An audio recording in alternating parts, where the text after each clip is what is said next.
I am about to show you two videos from this woman that I came across on TikTok. She was talking about being ghosted by her ex-fiance, like literally right before a few weeks before their wedding. She got ghosted completely, and there was never any closure. And I'm going to let you listen to her words for yourself. But what I want to highlight with these conversations or with these videos is why it is completely imperative to never lose yourself completely in a relationship.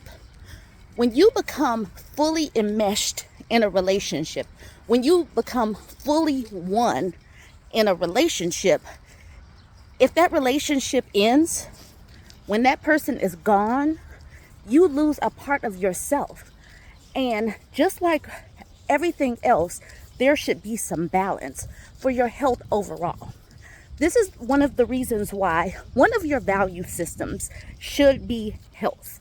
Your health and in balance health, not just your physical health, but your mental, emotional, financial well-being should all encompass your health.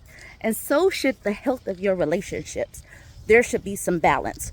There should be some balance with your platonic relationships and your romantic relationships and your family relationships. Because you don't want to give to one area and neglect other areas, because you never know when you will need some support. So please listen to this woman.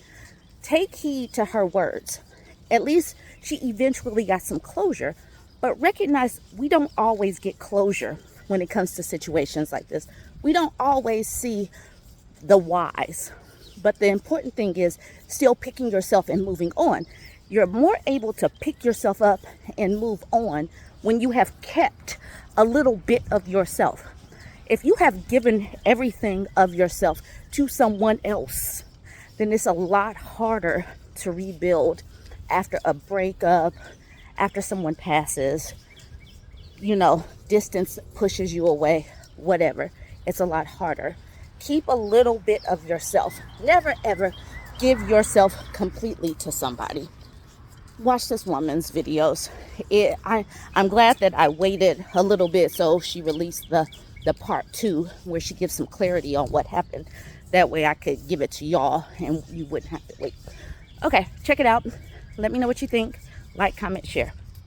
Story time of how my ex-fiance ghosted me a couple weeks before our wedding. So long story short to this, my ex-fiance had gone back home for work, and as I'm here planning things out, making sure everything is in order for us to go and get married, we're on the phone every single day talking about how much we love each other. We're talking about how our life is going to be. We're talking about how we've overcome so much in this relationship, how we've made it to the other side. Now, me and my ex-fiance did not live together, and when him and I first started dating, he would always ask me, do you want me to come home to you every day? Like every time he would ask me that question, I would get chills and I would just be like, of course I want you to come home to me every day. And he would always have the biggest smile on his face. The day before he actually goes, we're on the phone and we're talking about how much we love each other once again and how we can't wait to be married. He's telling me how he can't wait to make me his wife.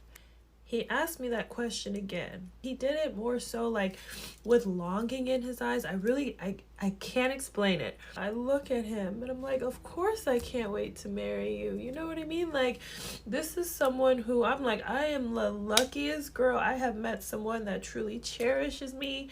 I have met someone that cares about me. He provides for me. He does what he says he's going to do. He's consistent. Sure, we've had some hiccups, what couples don't. After, I tell him how, of course, I'm excited. He has, again, the biggest smile on his face, and he looks at me. He's like, you're such an amazing woman, and I cannot wait for you to be my wife. I remember we get off the phone. He's like, okay, babe, I'm going to call you later. We'll talk.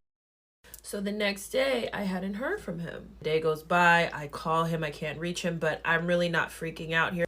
And then the next day comes, and then the day after that comes, and a week goes by. And please don't think I didn't do my due diligence in trying to reach him and call other people, because I definitely did. But after that, all of my frantic searching to no avail, and that's pretty much the story of how my ex-fiance ghosted me. So there are some things that I want to clarify for you all. When this situation happened, it happened back in 2021. And when it happened, I exerted so much energy in trying to find this man. When one of his family members finally got back to me, all the message said was, he's going through a lot right now. Like, that was it. He's going through a lot right now. That's the only answer I got. Now, of course, I was not even close to being okay with this answer. I wanted more answers, and they would not give them to me.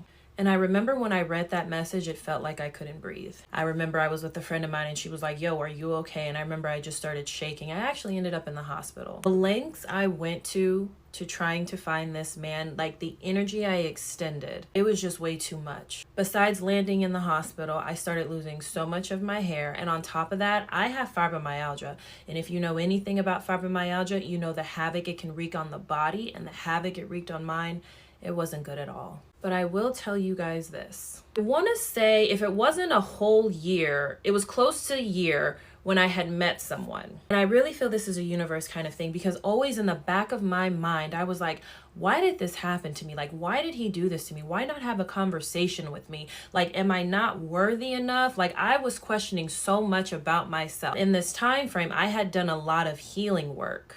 So with each day, I was getting better and better.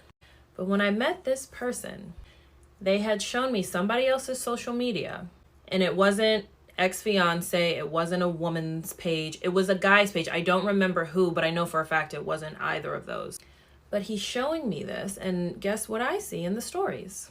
I see my ex-fiance out and about, living his life, doing just fine. I also see him with another woman whom I can only assume is a wife or a girlfriend, whatever the case may be. And I also see him holding a little girl's hand, which I can also only assume was his daughter. Now, when him and I first met, of course, we had that conversation. Do you have kids? Both of our answers were no. And when I saw this, I was completely devastated. Like, it wasn't okay. And of course, I was like, so this is why you ghosted me. This is why we had to keep pushing our wedding date back. Like, everything is making so much sense now. And I will say this, thankfully, time had passed. I had done a lot of healing work. Like, if I had seen that in the very beginning of my healing, I would have been even more of a wreck. But I was able to process what I saw in a way better manner. I'm saying all of this to say, I am resharing my story, and I'm sharing my healing journey, because when I first shared my story, I did not go into my healing journey, because honestly, I was very embarrassed. The reason I thought it was important to share my healing journey is because I didn't go into it. And even when people saw my story last year, so many people still message me, DM me to this day asking, hey, I saw your story. How did you heal? So that's why I thought it was important to reshare my story, so that I can start sharing with you guys my healing journey. And moving forward, that is what I will be focusing on, is my healing journey.